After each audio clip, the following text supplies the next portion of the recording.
here. Yes, this formula says that we did not have post-cabinet briefings, but we did send you the statements. Every time we have had cabinet sessions, we did send you the statements. Of course, we could not have briefings because there were other competing matters of national importance, like SONA, for instance. You also had the budget, so we didn't want to compete with those important calendar items on our doorstep. That's why we then issued the statements. But again, it's so nice to see you under these circumstances. No hugs, please. Oh, yes? No hugs, please. No hugs. I'm going to hug you when I finish.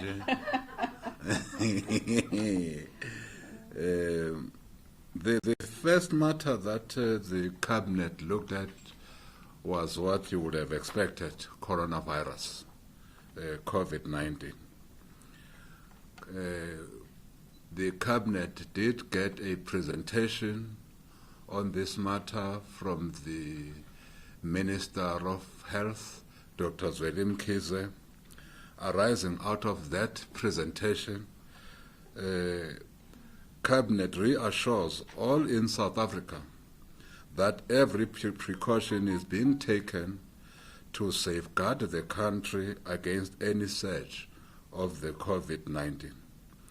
The Minister of Health, Dr. Zweli Mkhize, reported to Cabinet that there were 13 cases of COVID-19 in South Africa at the time Cabinet was meeting.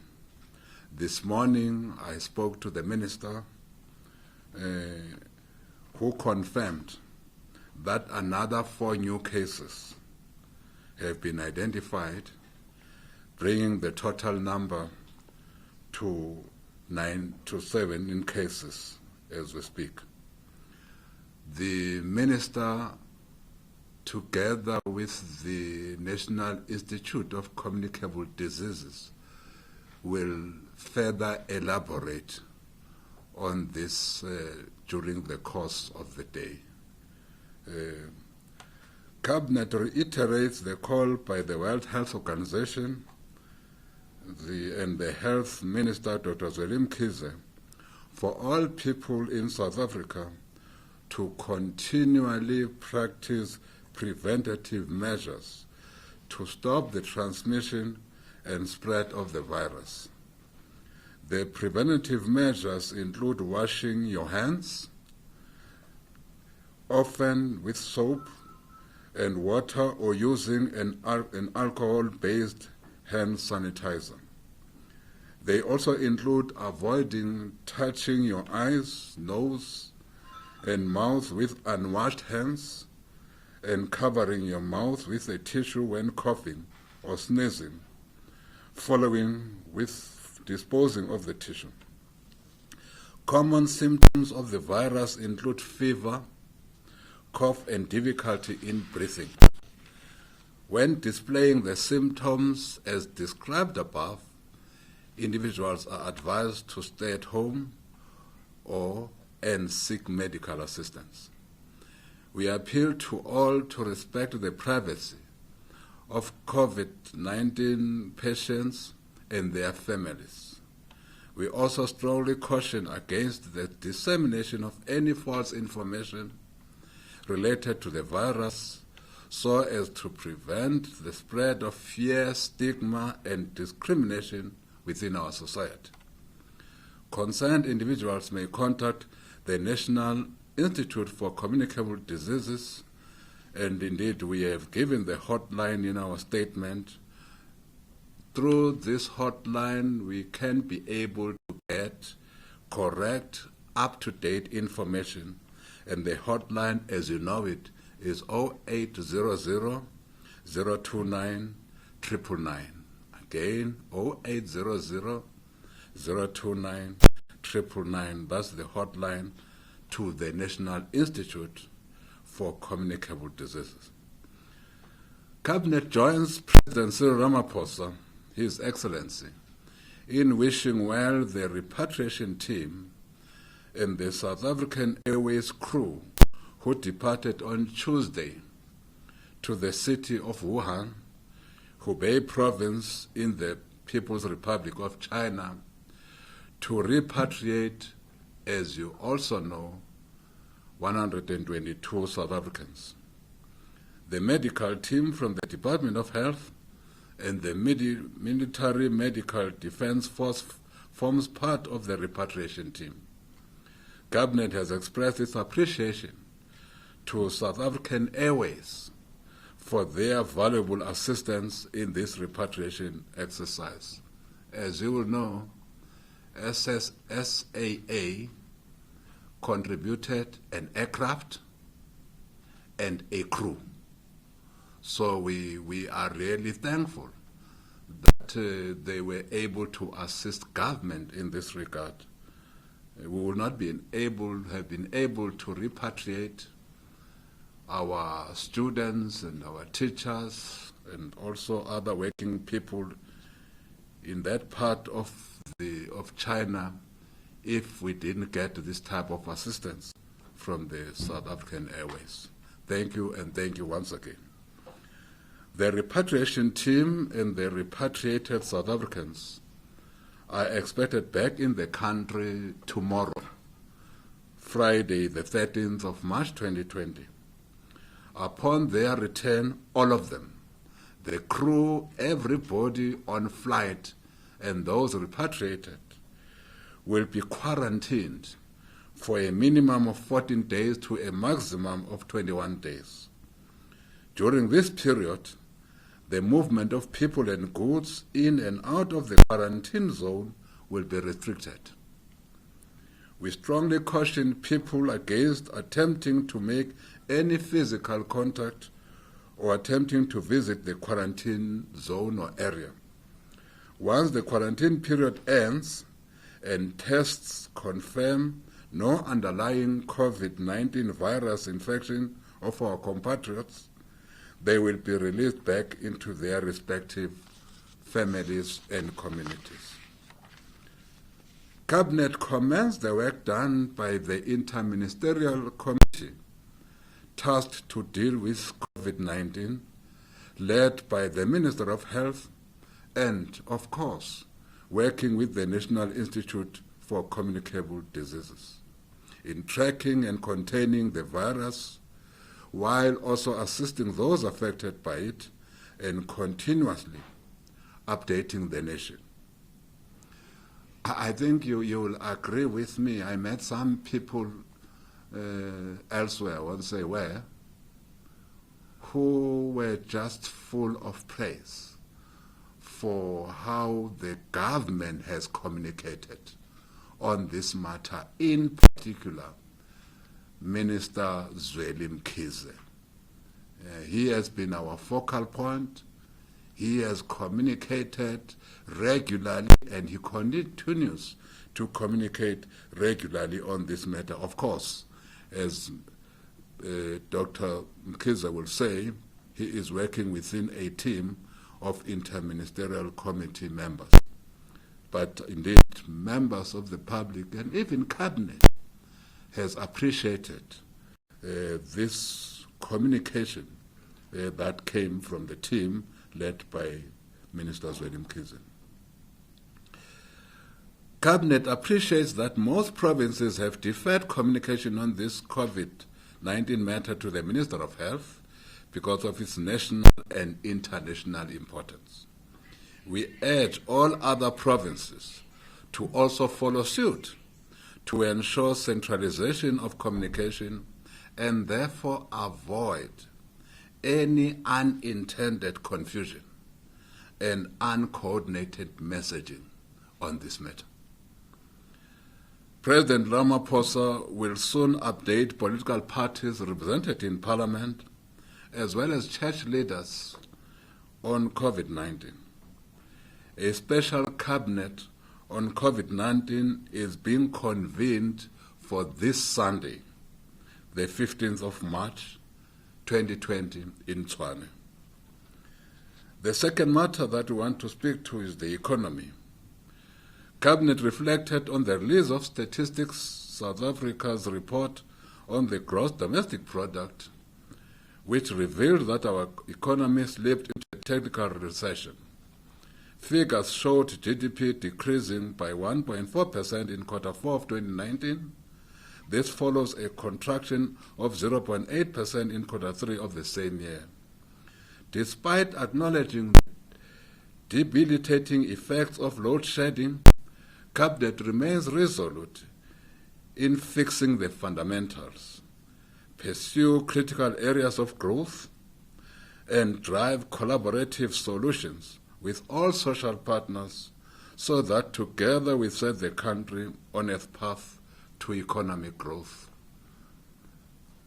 As we talk about social partners, you will know that every first week of the month, Monday, the President leads a team of ministers in a meeting with labor, with civil society, and with business, arising from the Job Summit of 2018, where all of us tried to find solutions to growth in the country, economic growth, but also to creation of jobs and to means and ways of stopping job losses. So we will continue in this area of work, working together with all our colleagues and our social partners. We are intensifying our investment, and to date, projects with an investment value of 9 billion have been completed, and 27 projects worth just over 250 billion are in implementation phases, with more coming on stream this year. The third matter we're speaking to is on the Vodacom data prices. Cabinet welcomes the announcement by the Competition Commission on the landmark consent agreement reached with Vodacom regarding the reduction of operators' data prices. This follows the competition market inquiry into data services requested by the then Minister of Economic Development, Ibrahim Patel, in 2017, which found that data prices were higher than many other countries and discriminated against poorer consumers. The agreement with Vodacom comes into effect on the 1st of April 2020, as you have already been informed, and will see cost of data decrease across all monthly bundles, with the 1 gigabyte bundle prices dropping from 149 to 99 rands, a reduction of 34%, with further discounts in the next year. Vodacom will also enable data-free access to consumers to certain public interest websites, like our own government websites of GCIS. Those who want to access that website very soon will not have to pay anything to access that website.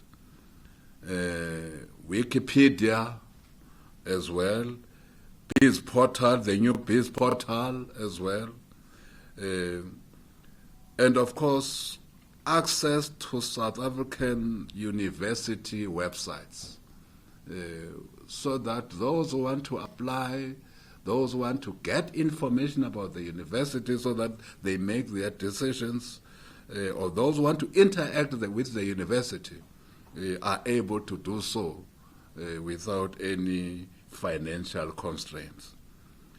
Further discounts will apply to consumers in over 2,000 poorer communities, and users will have a basic package of 2 free daily SMS messages.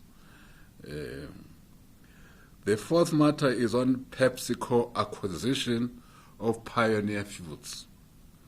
Cabinet also welcomes the groundbreaking worker empowerment deal with PepsiCo, as a part of the company's acquisition of South African food company Pioneer Foods. PepsiCo is committed to jobs, investment, as well as local empowerment and procurement. It also agreed that its sub-Saharan headquarters will be located in South Africa. Pioneer Foods' 10,000 workforce is also protected from major specific retrenchments, and PepsiCo has agreed to maintain aggregate employment levels at current levels for a period of 5 years. Employees in the company will also be issued with 1.6 billion rands worth of shares in PepsiCo that will be used to acquire a 13% stake in Pioneer Foods within 5 years. The fifth matter that we spoke to is the fight against women and child abuse. Cabinet welcomes the Gauteng High Court ruling to turn down the request for leave to appeal in the case against convicted rapist Nicholas Nino. Last year, Nino was handed a life sentence after raping a 7-year-old girl at a Dross restaurant in Silverton, Pretoria in 2018.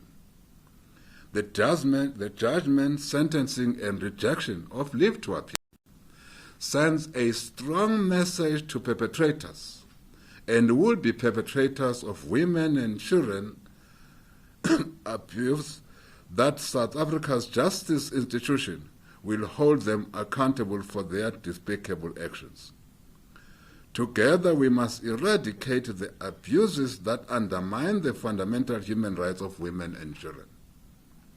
Through our collective actions, we must ensure that no woman or child is sexually harassed, beaten, raped, or attacked anywhere in our country. The next matter Cabinet spoke to, which is the sixth matter on the statement, which you will get soon, is on road safety. Cabinet expresses condolences to the 25 families of the passengers who died in the bus crash near Tentane in the Eastern Cape earlier this month. It also wishes the 68 injured passengers a speedy recovery. The investigations by the Road Traffic Management Corporation and the South African Police Service should assist in providing answers to the circumstances surrounding this tragedy. Transport providers have a duty to do everything in their power to ensure the safety of their passengers. Cabinet has approved the submission of the National Road Traffic Amendment Bill of 2019 to Parliament. Once passed into law, the bill will contribute in reducing the carnage on our roads. We then come to decisions that have been taken by Cabinet yesterday. The first one is on gender-based violence and femicide National Strategic Plan. In December 2019, Cabinet approved the Gender-Based Violence and Femicide National Strategic Plan. It further directed a team of ministers led by the Minister in the Presidency for Women, Youth and Persons with Disability, Ms. Maite Nkwana Mashabane, to do further work on the proposed gender-based violence femicide institutional arrangement to oversee the implementation of the Gender-Based Violence and Femicide National Strategic Plan. Appreciating the urgency of driving and overseeing the work to stop gender-based violence and femicide, Cabinet approved the establishment of the National Council on Gender-Based Violence and Femicide, which moving forward we'll refer to as the GBVF. The structure will mobilize people nationally, provincially, and locally to lead and support transformative gender-based violence and femicide interventions.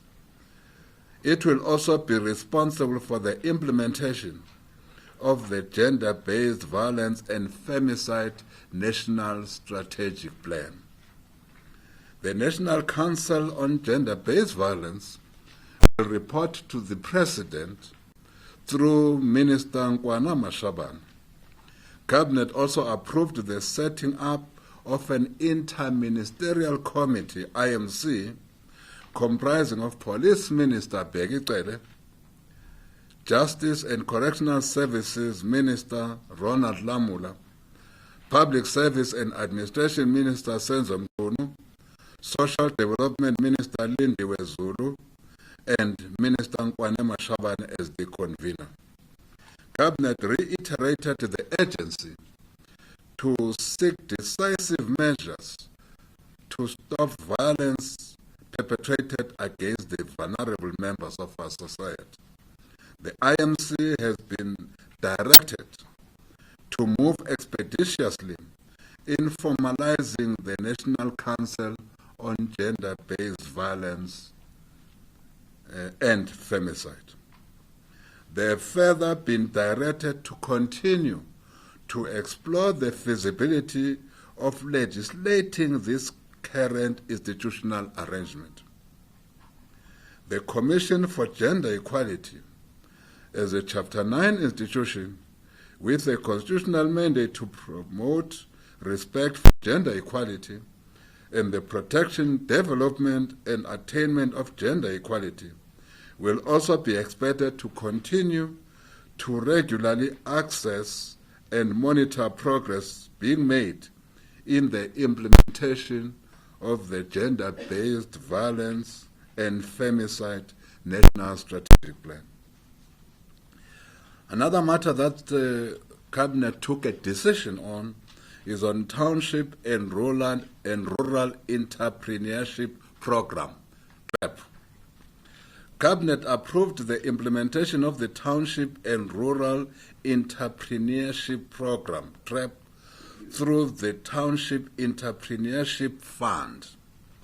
This is in line with the economic interventions to harness and grow the township and rural economies. The fund will provide support and ensure self-sustaining economic hubs aligned to the district development model in those areas. That matter that Cabinet took a decision on is the revised National Evaluation Policy Framework 2019-2024 and the National Evaluation Plan 2020-2025. Cabinet approved the revised National Evaluation Policy Framework and the National Evaluation Plan, which enhances the evaluation system within government. It will enhance government's capacity to implement the adopted 2020-2024 Medium-Term Strategic Framework, MTSF. Both documents can be assessed through the Department of Planning, Monitoring and Evaluation website. The fourth matter that Cabinet took a decision on is on Antarctic and Southern Ocean Strategy. Cabinet approved the publication of the Antarctic and Southern Ocean Strategy for public comment. South Africa is the gateway to Antarctica for 10 other international Antarctical programs. All these programs contribute to the South African economy. The strategy proposes the following 5 pillars: A, international engagements and cooperation; B, research; C, conservation and sustainable use; D, capacity development and training; and E, people awareness. The strategy also responds to the Antarctic treaty systems. On bills that Cabinet agreed to, one is the National Road Traffic Amendment Bill of 2019. Cabinet approved the submission of the National Road Traffic Amendment Bill of 2019 to Parliament. The bill proposes, amongst others, regulations for the driving schools industry and proposes appropriate standards under which learner drivers must be taught. It also deals with fraud and corruption within the road traffic environment, increases penalties for those who fail to comply with traffic rules. Just warning those of you who might be here.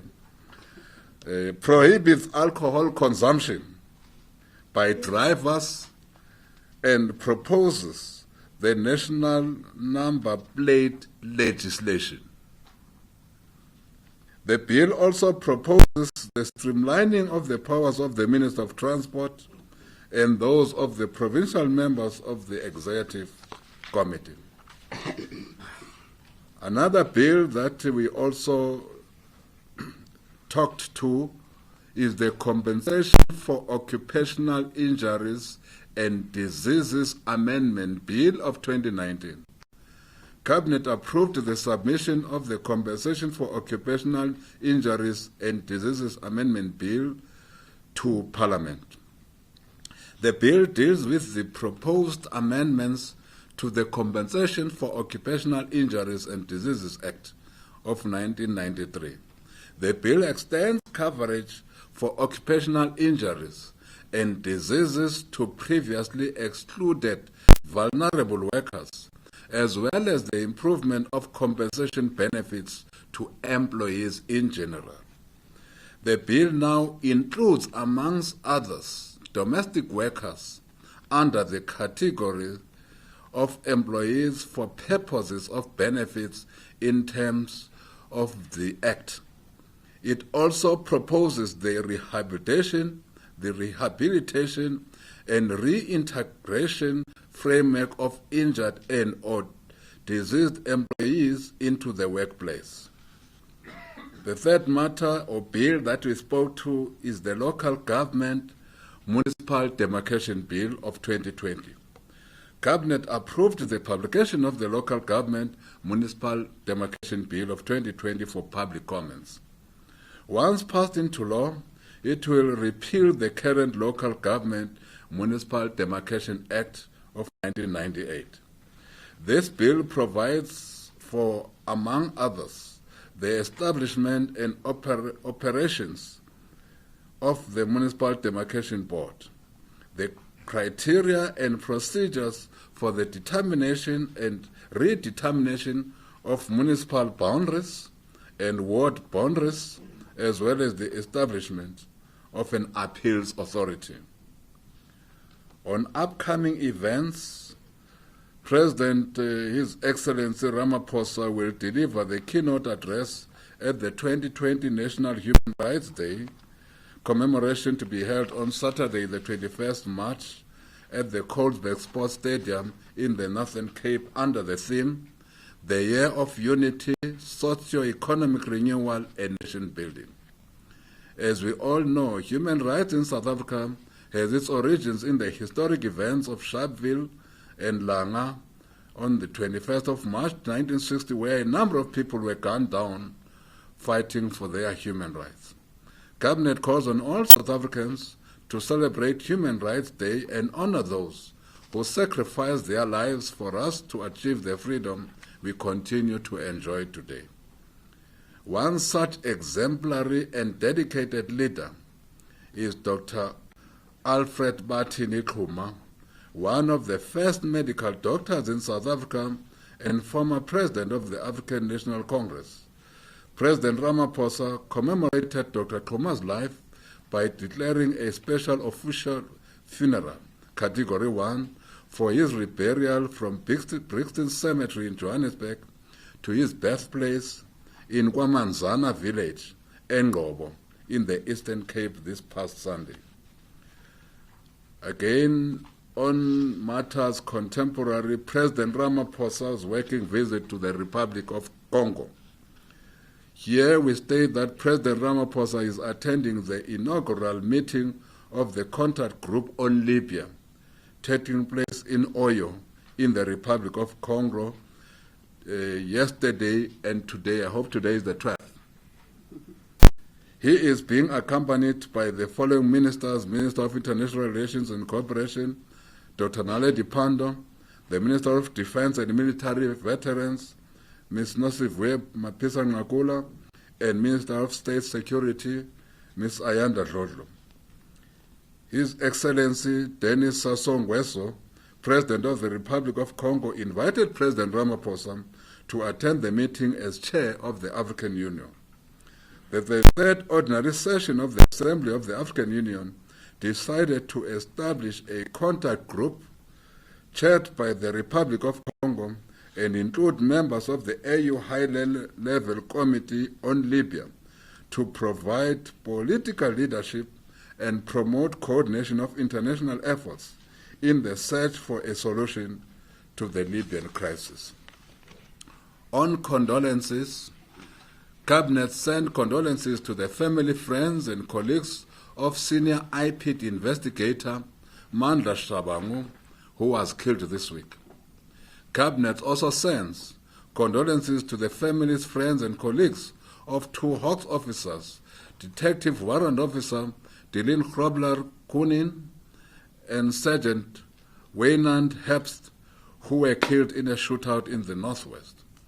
Cabinet condemns the killing of these dedicated officials, who have a duty to protect all South Africans.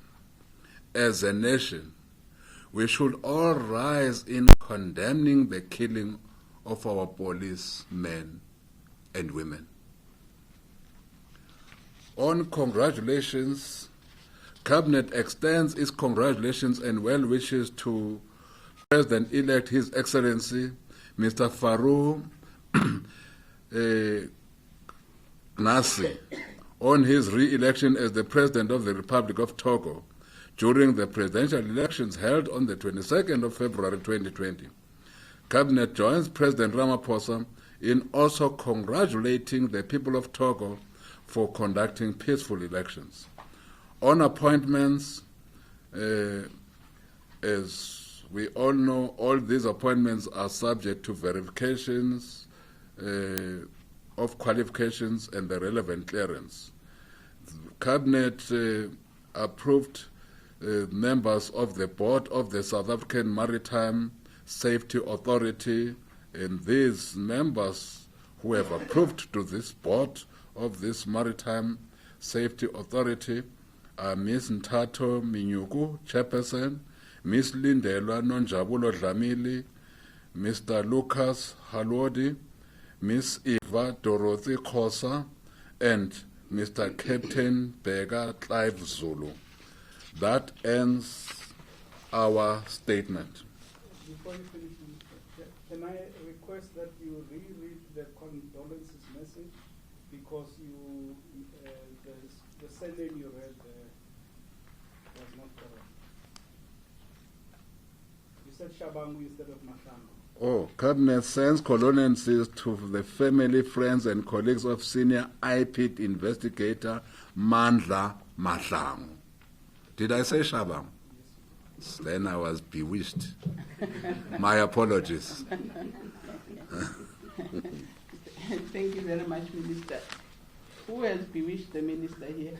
I suspect Paul, you might be the one who has bewitched the minister. Start first to finish what you started.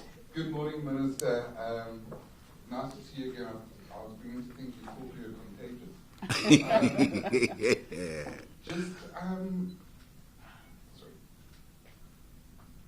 Just in terms of coronavirus, two questions on that. One is, although the health minister has indicated they're not approaching national treasury for an increase, did he make any, in the budget, did he make any indication during his cabinet briefing that this could happen? And then secondly, what is the threshold for government to declare a state of emergency on the coronavirus? Hungary, for instance, yesterday declared a state of emergency, and they only have 13 recorded cases. So we're just wondering, is there some kind of spike or number, whatever, that the Minister of Health indicated that, saying, okay, now we have to declare a state of emergency? And that's it for now. Thank you. I think let's take you next one to Paul. Yes, sorry. My name is Buyani. Of course. My question is related to the question that has just been asked by Paul. Apart from calling upon citizens to wash their hands and do all those kinds of things. Didn't Cabinet consider some of the preventative measures, like for instance, do what the Americans have done, make sure that you ban flights from some of these higher risk countries like Europe, etc. And secondly, whether did Cabinet look at some legislative mechanisms that are in place to declare state of emergency, or do you think that this virus does not pose serious risk to South Africans? Lastly, there's a view out there that government is not being proactive in dealing with this pandemic. Instead, it's being reactive.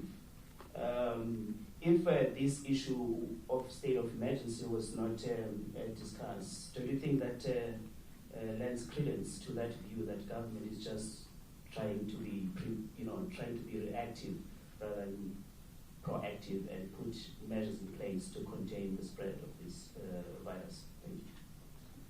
I think there's yeah, I'm coming to you. Yes, that's you. I'm coming to this one. Hello, Kamal Khan from Business Day. An increasing number of countries are imposing travel restrictions, the latest of course being the US with Donald Trump sweeping restrictions on travel from Europe. Can you tell us where Cabinet stands at the moment on this matter? Thank you. Let's start this row. Antarctic from Africa. Thank you. I think I've been covered with the international travel ban. Secondly, I just want to find out, Minister, if Cabinet Ministers had by any chance discussed reviewing South Africa's parole system in the wake of people that have been released on parole who have offended or who are re-offenders doing the same or perpetuating the same crimes. Thanks. Thank you. And then this, yeah, it's you. Okay, my mic is not working. We are bewitched too, just because we are near me. Minister, my question is related to, has Cabinet been briefed about what coordination is happening between South Africa and especially SADC countries that might call upon us as a country for assistance? Smaller countries like Lesotho, Mozambique, and has Cabinet discussed that? Has it been briefed on what coordination is taking place? Then, yes, that's you. Thank you, Minister, for the Mayor Guardian. Minister, what is the protocol procedure on those 122 people, including the SANDF team and the SAA crew tomorrow?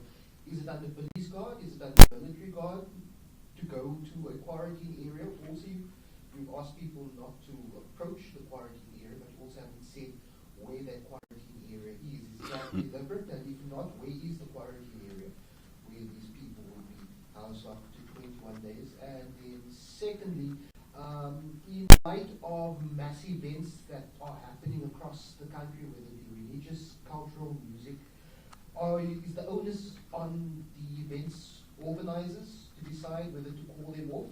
Or who makes that call? Will it be the National Minister of Health to request that they call off these events? And at what threshold do you have a discussion to cancel all mass events, whether it be religious, sporting, or cultural? Linda? You say here that the National Road Traffic Amendment Bill will prohibit alcohol consumption by drivers. Does that mean no alcohol? No alcohol. You can't have any alcohol in your blood. Thanks.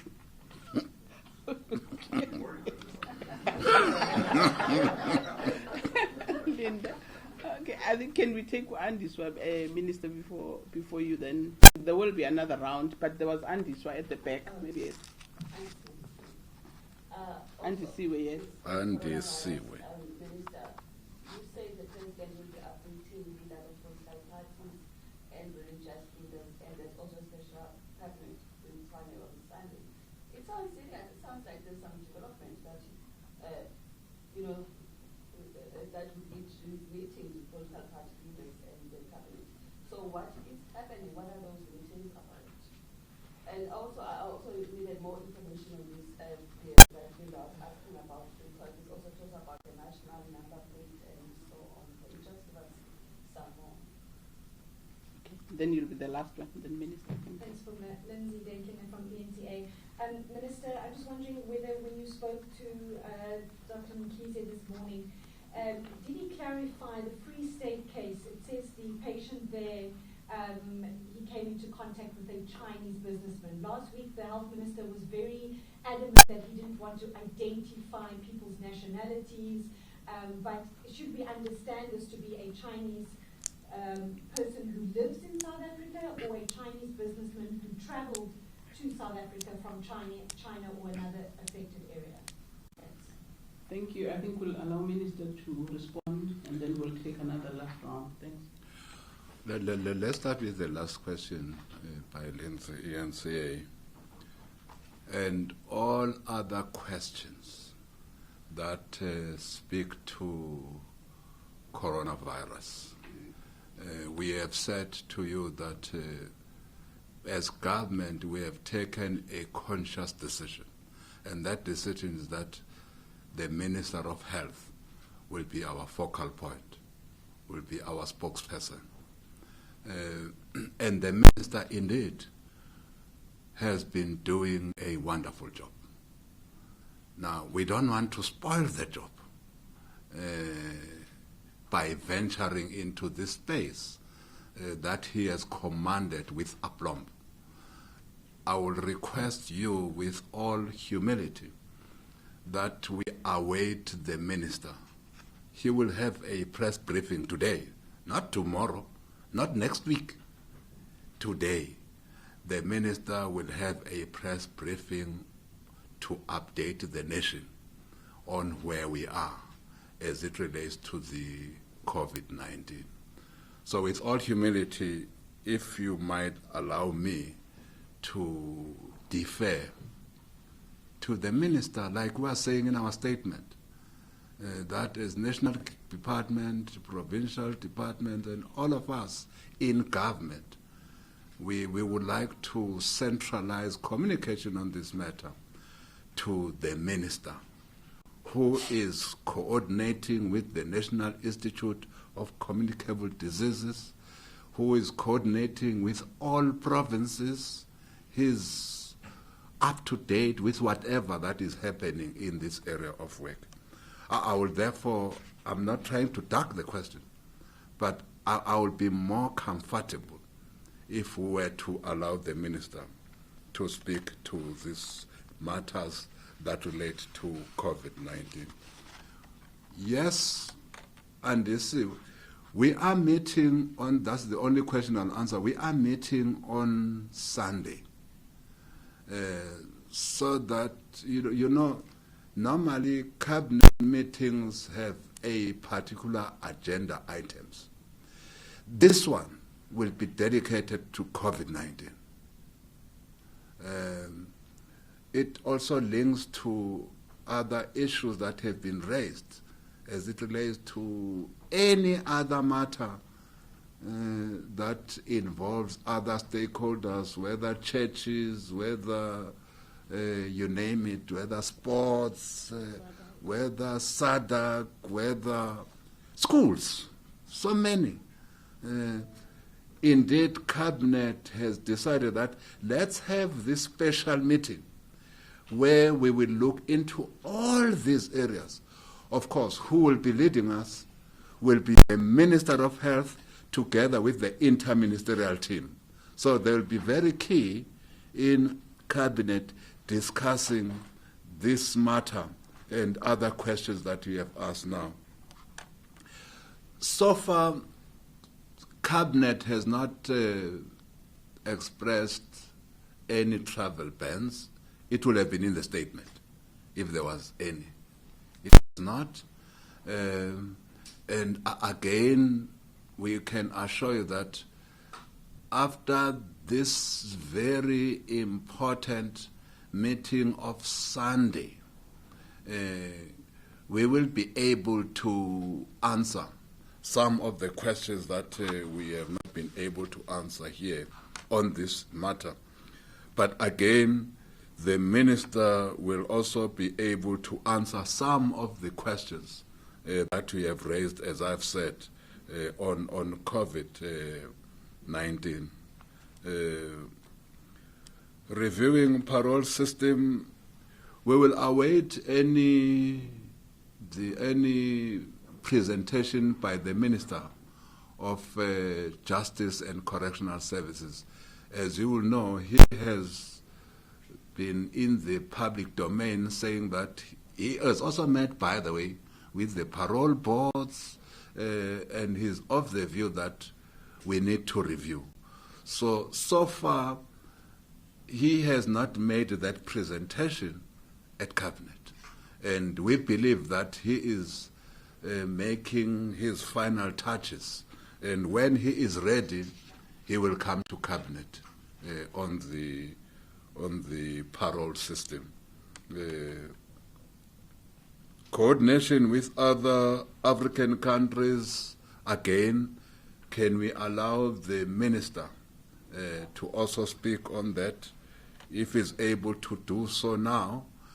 And if he's unable, can we allow the meeting of Sunday to also give us more insight? We can then speak to you after the special meeting of Cabinet on Sunday on this. Where is the quarantine area? I am as blank as you are.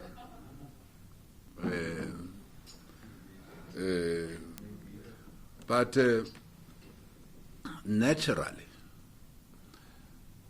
we would like people to flock to that area, because it will not be good for even the people who are taking there. We are taking there for quarantine, so that indeed after 14 days or 21 days and examinations that will ensue, they're able to go home if found that they have not contracted the disease. Of course, if they have, then other measures will kick in. They'll be taken through other protocols. But we wouldn't like anybody to go there, as we are saying in our statement. Now, if we don't want anybody to go there, including Minister Mthembu, why would we advertise where this place is? It will defeat the purpose of quarantining, of isolating these South Africans, citizens, if we were to tell everybody, and then everybody just goes there at will. So you stand the risk of serious contamination and exposure by everybody, including those that would have quarantined. So definitely, if you are taking people for quarantine, you transport them in a manner that will lead to this quarantine if they are a group. We have just said that we are repatriating them. He will also speak to this, Minister Mkhize. We are repatriating them from another country, and as you will know, it's a call made by the President to repatriate the South Africans. It's only the President who can make that call.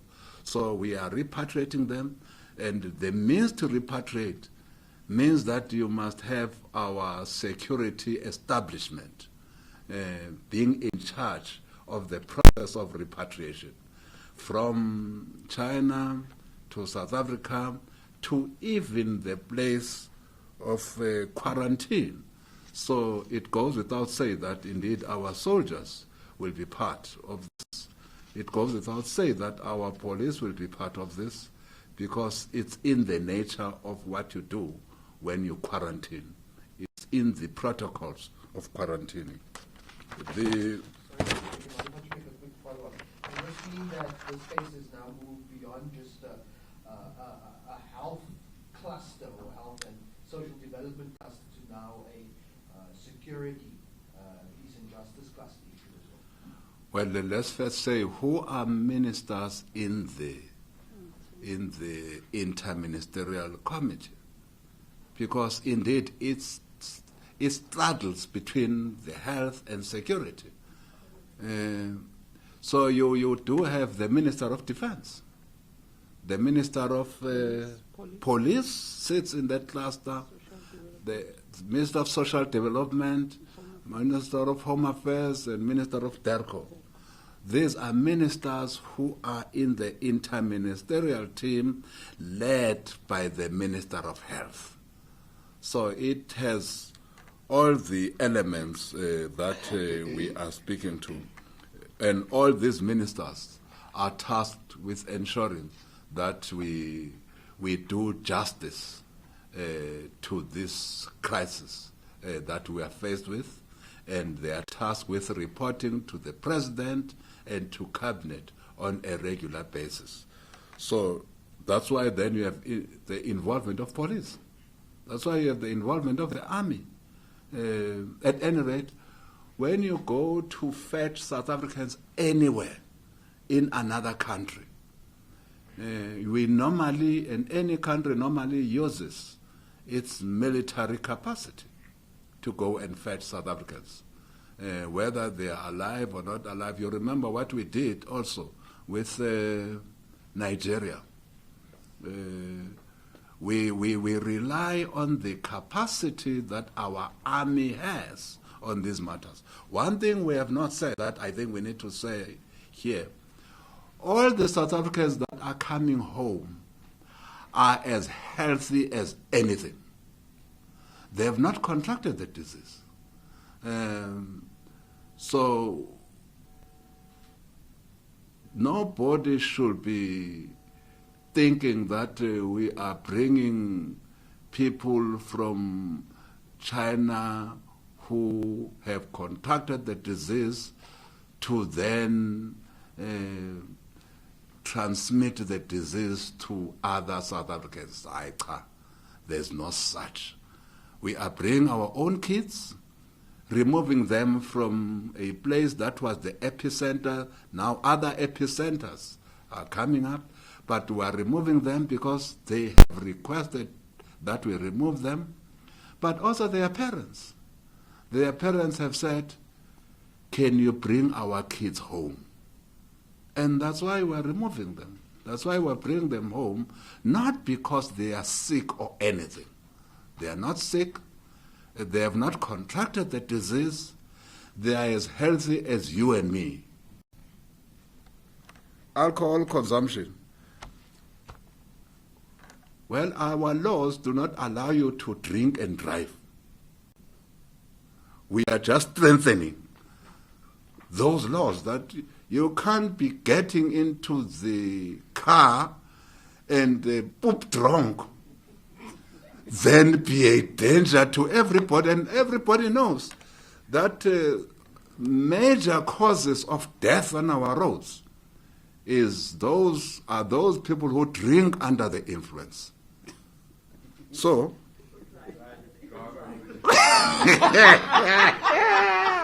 oh, sorry. Oh, no, sorry. Those who drive under the influence.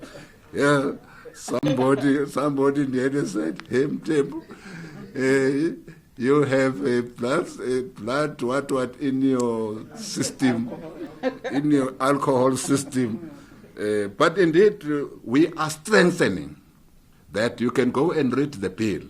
How we are strengthening it, and again, you can also speak to the Minister of Transport, who can give more details on the bill.